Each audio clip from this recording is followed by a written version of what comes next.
Hello guys, good morning. আশা করি তোমরা সব ভালোই আছো, আমিও ভালো আছি। দেখো আজকের ব্লগটা নিয়ে চলে আসলাম দিদির শরীর খারাপ নিয়ে। দিদি আজকে কিন্তু শরীর খারাপের মধ্যেও কাজ করবে। দেখো ঘুম থেকে উঠে ওষুধ খেয়ে নিচ্ছে আগে। তোমরা তো জানো ঋতুদির শরীর খারাপ আজকে 1 সপ্তাহের উপর হয়ে গেলো। ঋতুদির এখন শরীর খারাপ সারছে না। কী হয়েছে তোমরা তো অনেকে কমেন্ট করেছিলে, বাট আমি কমেন্টে রিপ্লাই করিনি, পরে তোমাদের রিপ্লাই করবো।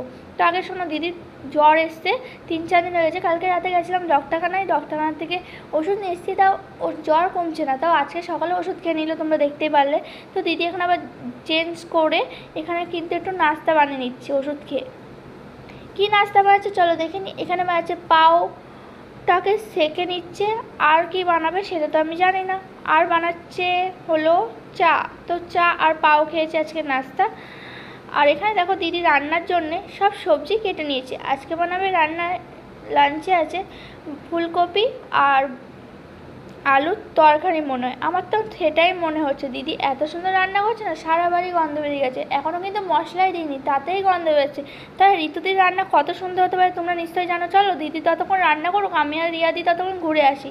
আমি আর প্রীতিদি কিন্তু বাইরে চলে গেছে একটু শপিং করতে।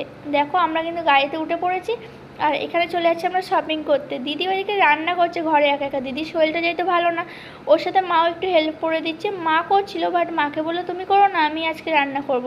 তো ওখানে মা আর দিদি রান্না করছে, আমি আর দিদি চলে গেছিলাম একটু কেনাকাটি করতে। কতদিন শপিং করিনি, তো আজকে একটু শপিং করতে চলে গেছিলাম। দেখছি ওখান থেকে চুড়ি ফুড়ি সব কিনে নিচ্ছি, একটা প্যান্টও কিনেছি। তারপর বাড়ি এসে আমরা স্নান টান করে খেতে বসে গেছি। তারপর দেখো এখানে লাঞ্চে আছে ফুলকপির তরকারি আর ভাত আর টমেটোর চাটনি। আর কিছু করতে পারিনি, দিদি যেহেতু শরীর খারাপ তার জন্য এটাই খেতে হবে, কিছু করার নেই।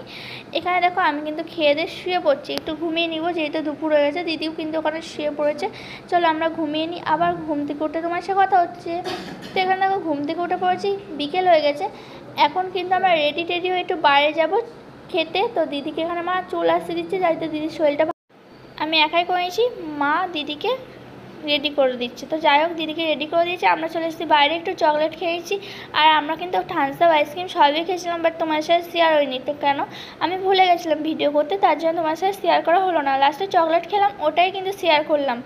তো এখানে দেখো বাড়ি চলে এসেছি। বাড়িতে এসে মা করছে মশলা। কী হবে আজকে রান্না, ডিনারে কি আছে চলো দেখে নি ঝটপট। এখানে পেঁয়াজও কাটছে, আমি তো বুঝতে পারছি না কী রান্না হবে। তারপর মা বলছে আজকে মাটন হবে, মাটন। দেখো এখানে কিন্তু মটনটাকে ভালো করে ধুয়ে নিয়েছে, আর এখানে কিন্তু মটন রান্না বসিয়েও দিয়েছে। ঝটপট কিন্তু মা রান্না করছে, আমি কিন্তু দাঁড়িয়ে ভিডিও করছি। এখানে কিন্তু রাতের ডিনার তৈরি হয়ে গেছে, আমি কিন্তু এখানে খেতে বসেছি। ফ্রেন্ড, তোমাদের কার কার লোভ লাগছে আমার খাবারে কিন্তু লোভ দিও না। তোমরা যদি খেতে চাও আমাকে কমেন্ট করো, তোমার নতুন রেসিপি দিব মটনের। চলো আমি খেতে বসি।